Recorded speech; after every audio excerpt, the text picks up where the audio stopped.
शिरकानी माझा राजकीय प्रवास 10वीपर्यंत काँग्रेसमध्ये झाला.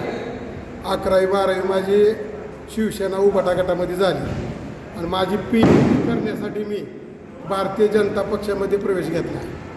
प्रवेश करायचं कारण म्हणजे की बाबा त्या शिवसेनेमध्ये माझा दम घुटत होता की जे कार्यकर्ते होते सोबतचे माझ्या त्यांना न्याय मिळत नव्हता. त्याला न्याय मिळत नव्हता म्हणून मी एक निर्णय घेतला की बाबा आपल्याला नेतृत्व कुठलं शोधायचं. तर मी नेतृत्व शोधताना विचार केला.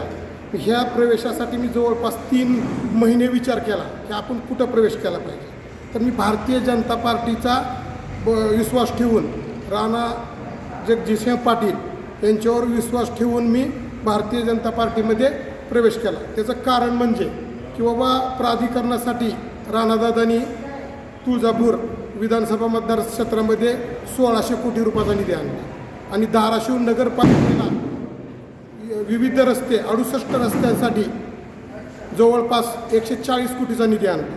आणि ज्या पक्षामध्ये मी पूर्वी काम करत होतो त्या पक्षामध्ये फक्त खोटं बोल आणि रिटून बोल ह्या गोष्टीचं खोटं बोललेलं मला बी पचत नव्हतं. पण नाईलाजानं आपला नेताच खोटा बोलत होता तर आपल्याला बी नाईलाजानं त्यांच्यासोबत राहायची वेळ होती. परंतु ते मला काहीच पचना झालं की मला सगळे खोटारड्याबरोबर किती दिवस राहायचं.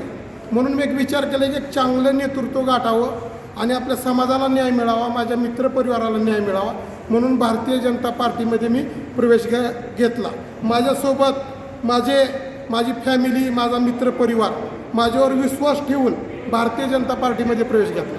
माझ्यावर या भारतीय जनता पार्टीचे जिल्हाध्यक्ष दत्ताभाऊ कुलकर्णी, राणादादा, तसेच अमितभाई शिंदे, तसेच सनी पवार, अक्षय ढोबळे या सर्वजणांची मला मदत झालेली आहे. मला एक वाटतं आहे की आता इथं आपल्या महाराष्ट्रामध्ये जर चांगले दिवस येत असतील तर ते फक्त BJPमुळेच येणार आहे. हे चांगल्या गोष्टी आणि पुढं भविष्यात माझ्या समाजाचा, माझ्या मित्रपरिवाराचा, शहराचा विकास, शहराची जर अशी दुरावस्था झाली की कुठेही जावं तुम्ही रस्ते खड्डे की बाबा आपले परिवार सगळ्याचे परिवार धोक्यात आहेत तर हे परिवार वाचवले पाहिजे.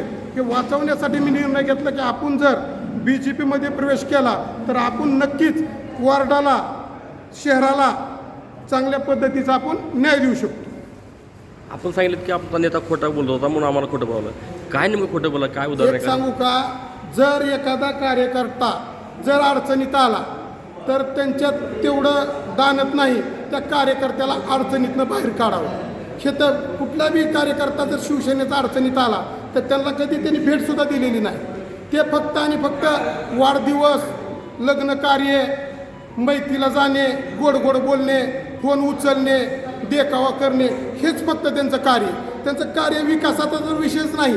त्यांनी फक्त आणि फक्त एकच जणाला टार्गेट करायचं की बाबा राजकारणात 1-2 माणसाला टार्गेट करून तुमचं राजकारण साध्य होत नाही. तुम्हाला विकासच केला पाहिजे. त्यांचं विकासाकडे लक्षच नाही. त्यांचं फक्त आणि फक्त स्वतःची प्रॉपर्टी वाढविण्यासाठी लक्ष आहे. हे बोलतो आणि थांबतो.